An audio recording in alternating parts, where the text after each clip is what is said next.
सभी को नमस्कार। आशा है आप लोग घर पर सुरक्षित होंगे और अपनी पढ़ाई कंटिन्यू कर रहे होंगे। पिछले वीडियो में हम लोगों ने देखा था वेरियस टाइप्स ऑफ मैट्रिसेस। इस वीडियो में हम लोग पढ़ने वाले हैं प्रोडक्ट ऑफ मैट्रिसेस। हमने टाइप्स ऑफ पढ़ा दिया था और उसके लिए हमने आपको बताया था कि आगे नेक्स्ट टाइम हम लोग इस वीडियो में आएंगे। वही चीज़ें हम लोग यहाँ सीखने वाले हैं प्रोडक्ट ऑफ मैट्रिसेस। किस तरह से हम two or more than two matrices will be multiplied to each other, कैसे हम दो या दो से अधिक आव्यूह एक दूसरे के साथ मल्टीप्लाई कर पाएंगे और वो मल्टीप्लिकेशन पॉसिबल होगा या नहीं होगा, दैट मीन्स एग्जिस्ट होगा या नहीं होगा। हमारे सामने स्टेप आएंगे कि हमने लिख दिए यहाँ पर आपके लिए for two given matrices A and B. दो मैट्रिसेस ए और बी अगर गिवन है तो उनकी कंडीशन में प्रोडक्ट ऑफ मैट्रिसेस के लिए कंडीशन 4 कंडीशन अप्लाई हो पाएंगी। पहली कंडीशन है ए बी में एग्जिस्ट एंड बी ए में नॉट एग्जिस्ट। ए बी तो पॉसिबल हो पाएगा, that means A into B तो निकल आएगा, हो सकता है बी इंटू ए ना निकले। बी ए में एग्जिस्ट एंड ए बी में नॉट एग्जिस्ट, बी ए निकल आएगा, हो सकता है ए बी ना निकले। A B and B A both में नॉट एग्जिस्ट, ए बी और बी ए दोनों भी नहीं एग्जिस्ट हो सकते या दोनों का भी प्रोडक्ट या दोनों की ही वैल्यू नहीं निकल सकती है। And fourth one is A B and B A both में एग्जिस्ट, ए बी और बी ए दोनों की वैल्यू निकल सकती है। ये वैल्यू निकलने और ना निकलने की बात मैं आपके सामने क्यों रख रहा हूँ, क्योंकि जैसा हम जानते हैं कि हम दो नंबर्स का मल्टीप्लाई करें 2 इंटू 3 करते हैं तो हमारा 6 आता है। अब आप इनको चेंज कर दो 3 इंटू 2 रख दो तो भी आपका 6 आता, नो प्रॉब्लम। दो नंबर आपस में मल्टीप्लाई कर देने से उनकी तरफ से कोई प्रभाव नहीं पड़ता है कि हमारे न्यूमरल नंबर में था और ये अलजेब्रिक नंबर में था।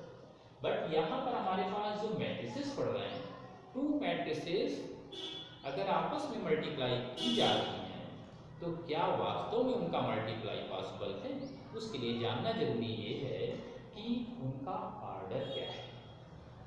अगर हमारा कोई मैट्रिक्स ए कोई ले लेते हैं हम आपके सामने A1 A2 B1 B2 and matrix B C1 C2 and D1 D2,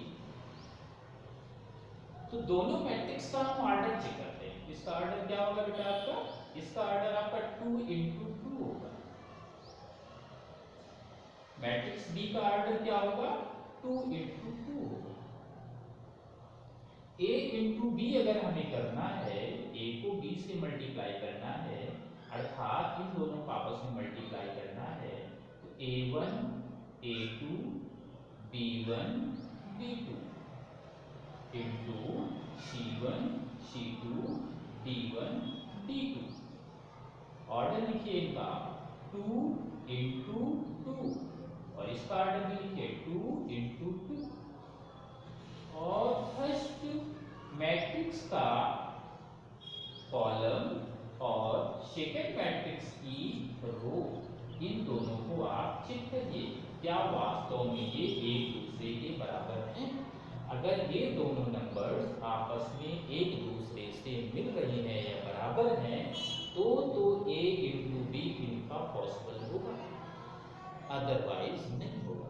तो इसीलिए हम ये कह सकते हैं कि टू मैट्रिक्स अगर हम मल्टीप्लाई करने चले तो वो तभी पॉसिबल है कि फर्स्ट मैट्रिक्स के कॉलम और सेकेंड मैट्रिक्स की रो आपस में बराबर होगी, आपस में इक्वल होगी, तो हम उनका मल्टीप्लाई कर पाएंगे, अदरवाइज नहीं। सेम कंडीशन यहाँ पर बी इंटू ए के लिए आती है। आपको इस मैट्रिक्स के लिए आप देखेंगे, आप कहेंगे C1 C2 and D1 D2, cross कर रहे हैं आप A1 A2 B1 B2, इसका ऑर्डर आपका 2 इंटू 2, इसका ऑर्डर आपका 2 इंटू 2 और आप पा रहे हैं कि दोनों ही आपस में इक्वल हैं।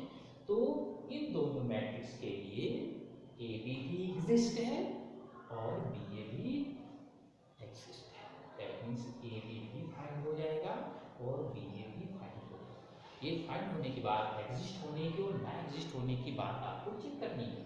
ए बी में एग्जिस्ट एंड बी ए में नॉट एग्जिस्ट, तो इसमें कंडीशन जो आ रही है वो आपकी चौथी आ रही है। इस बात से आपको पता लग गया होगा कि वास्तव में हम चेक क्या करते हैं, जिसको हमने रेक्टेंगुलर स्पेस में क्लोज कर दिया है, यही चीज आपको चेक करनी है। टू मैट्रिक्स आपस में मल्टीप्लाई कर जब करने चलेंगे तो फर्स्ट मैट्रिक्स की कॉलम देखनी है और सेकंड मैट्रिक्स के रो देखने हैं। दोनों आपस में अगर इक्वल हैं तो आपका मल्टीप्लाई होगा। और छोटी सी बात इंपॉर्टेंट और यहाँ बता देता हूँ आपकी जानकारी के लिए कि जब आप एक नई मैट्रिक्स फाइंड करेंगे इन दोनों का मल्टीप्लाई करके, वो मैट्रिक्स इन बचे हुए नंबर्स के अकॉर्डिंग उनका ऑर्डर होगा। दैट मीन्स ये पहले और ये बाद में जो नई मैट्रिक्स हमको तैयार मिलेगी वो 2 into 2 की मिलेगी। यही चीज यहाँ पर भी जो नंबर्स आपकी इस रेक्टेंगुलर स्पेस से बाहर हैं ये पहले वाले की रो हो जाती है और ये कॉलम हो जाती है। तो जो हमें नई मैट्रिक्स तैयार होकर मिलेगी, दैट मीन्स बी ए मिलेगी या ए बी मिलेगी, वो बची हुई नंबर्स के ऑर्डर में मिलेगी। ये आपको चेक करने के लिए मैंने बोल दिया। एक एक नंबर के 2-2 नंबर के क्वेश्चन ऐसी कंडीशन अप्लाई कर लेते हैं कि अगर हम ए क्रॉस बी निकालें तो जो हमारा ए बी निकलेगा उस मैट्रिक्स का ऑर्डर क्या होगा। तो हम बगैर किए हम उसको बता सकते हैं कि हमारा जो नया तैयार हो गया मैट्रिक्स तैयार होगा वो इस ऑर्डर में। तो ये चीजें जानना अति आवश्यक था। अब हम एक आपको मल्टीप्लाई करके बातें समझ में आ गई होगी, दोबारा फिर मैं दोहरा देता हूँ। अगर 2 मैट्रिक्स आपको गिवन है, फर्स्ट मैट्रिक्स की आप ऑर्डर लिखिए, सेकंड मैट्रिक्स का ऑर्डर लिखिए और फर्स्ट मैट्रिक्स का जब सेकंड मैट्रिक्स मल्टीप्लाई करने जा रहे हैं तो ये चेक करिए कि फर्स्ट मैट्रिक्स के कॉलम और सेकंड मैट्रिक्स की रो क्या आपस में इक्वल हैं। अगर इक्वल हैं तो मल्टीप्लाई पॉसिबल है, अगर इक्वल नहीं है तो मल्टीप्लाई पॉसिबल ही नहीं है।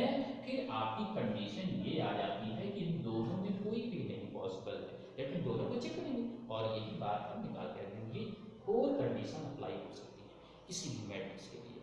तो जानकारी के लिए बता दूं कि अभी हमने कल पढ़ा था स्क्वायर मैट्रिक्स, तो स्क्वायर मैट्रिक्स में दोनों ही आपके पॉसिबल होते हैं। अगर कोई रो मैट्रिक्स या कॉलम मैट्रिक्स या रेक्टेंगुलर मैट्रिक्स आ गया तो उनके लिए हमको अदर तीनों कंडीशन को अप्लाई करना होता, और अगर वो स्क्वायर मैट्रिक्स है तो ये आपकी कंडीशन 100% होनी है।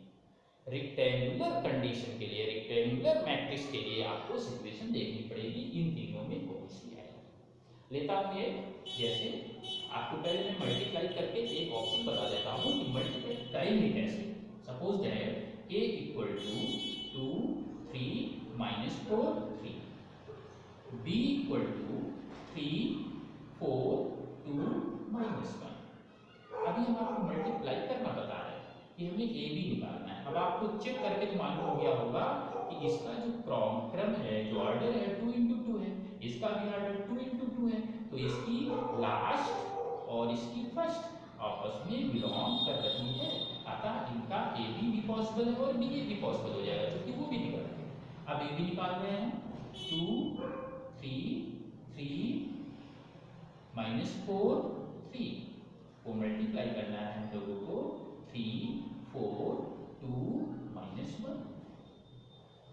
होता क्या है कि फर्स्ट मैट्रिक्स की हमेशा रो चलती है, फर्स्ट मैट्रिक्स की रो चलेगी और सेकेंड मैट्रिक्स का कॉलम चलेगा। याद करिए, फर्स्ट मैट्रिक्स के लिए हमेशा रो चलेगी, सेकेंड मैट्रिक्स के लिए कॉलम चलेगा। फर्स्ट मैट्रिक्स की पहली रो से सेकेंड मैट्रिक्स के सभी कॉलम को अलग अलग मल्टीप्लाई करिए।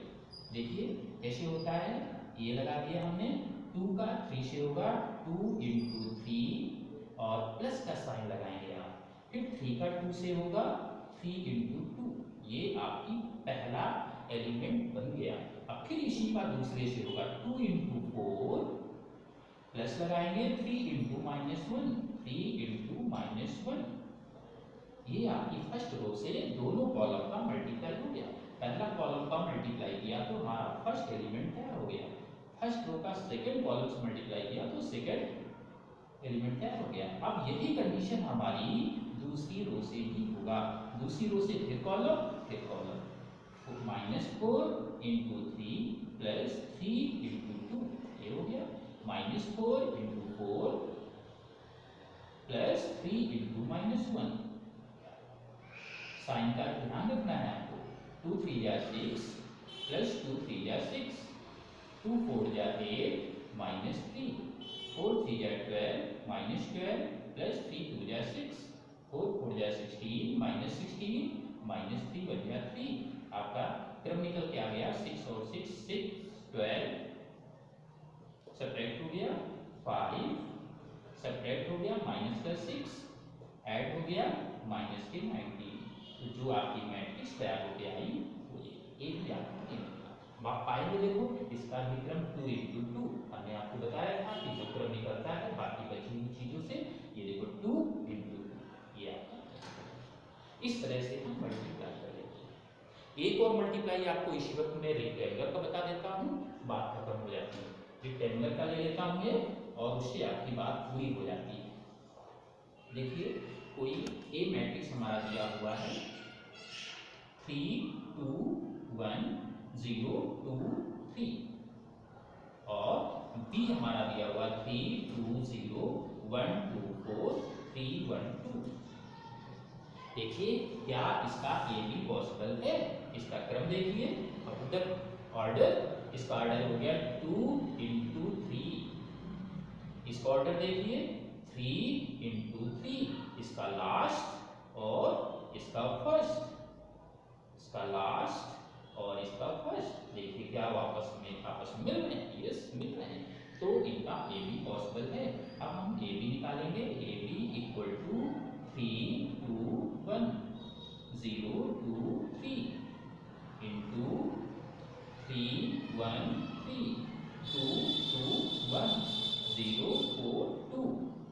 वही क्रम जो आपको मैंने बताया था, पहली मैट्रिक्स का हमेशा रो होगा, रो का कॉलम से, रो का कॉलम से, रो का कॉलम से, फिर सेकंड रो का कॉलम से, सेकंड रो का कॉलम से, सेकंड रो का कॉलम से। कर रहे हैं multiply 3 into 3 plus 2 into 2 plus 1 into 0, ये हो गया आपका फर्स्ट एलिमेंट।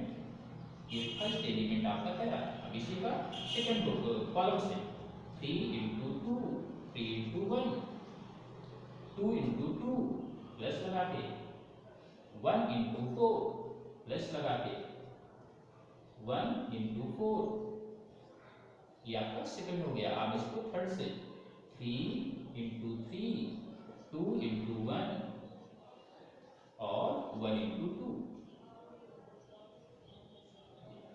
सेकंड के लिए, सेकंड रो के लिए वही कंडीशन, फिर 0 into 3 0 0 into 3 plus 2 into 2 plus 3 into 0, फिर 0 into 1 plus 2 into 2 plus 3 into 4, फिर 0 into 3 plus 2 into 1 plus 3 into 2। ये आपका पूरा क्रॉस हो गया मल्टीप्लाई। अगला पोर्शन क्या आएगा आपका? 3 3 जा 9 प्लस 2 2 जा 4 प्लस 0, 3 1 जा 3 प्लस 2 2 जा 4 प्लस 4, 3 3 जा 9 प्लस 2 1 जा 2 प्लस 2 1 जा 2, 0 plus 4 plus 0 0 plus 4 plus 12 0 plus 2 plus 2 3 या 6 इक्वल टू, देखिए आप 9 और 4 हो गए आपके 13 3 4 4 8 3 11 9 2 2 13 4 4 और 12 16 6 और 2 8, और ये आपका जो ऑर्डर होगा वो हो गया 2 इंटू 3 का। देखिए आपका 2 इंटू 3 का। इस तरह से आपका क्रॉस होता है। देखो ये रेक्टेंगुलर था, ये स्क्वायर लिया, बस ऑर्डर तुमको ये देखना है कि मेरा फर्स्ट मैट्रिक्स का लास्ट दैट मीन्स कॉलम और सेकंड मैट्रिक्स की रो आपस में इक्वल है कि नहीं। अगर इक्वल है तो पॉसिबल है, नहीं है तो नहीं होगा, और इसी डाटा पर ये आपकी तीनों कंडीशन भी अप्लाई हो जाएंगे। अब देखिए बी वाला होगा कि नहीं होगा, बी ए होगा कि नहीं होगा, यहीं से चेक कर लीजिए। बी ए के लिए देखो क्या होगा, बी का ऑर्डर बताइए 3 इंटू 3, ए का ऑर्डर बताइए 2 इंटू 3, देखिए 2 into 3, that means B A is not exist, यहाँ पर बी ए एग्जिस्ट नहीं होगा, पहली कंडीशन हो गई। बी तो हो गया, बी ए नहीं होगा क्योंकि इनका ऑर्डर देखो मिल नहीं रहा है, या 3 है या 2, ऑर्डर आपस में नहीं मिल रहा है। तो ये काम आप करेंगे, आप इनके गुणा का प्रयोग पूरा करेंगे और किस तरह से मल्टीप्लाई करते हैं। कल हम एक एनसीईआरटी का अच्छा सा प्रॉब्लम लेके आएंगे जो कि आपकी कम से कम 2 और 4 नंबर की आने वाली है, उसी के विषय में बात करने वाले हैं। ओके।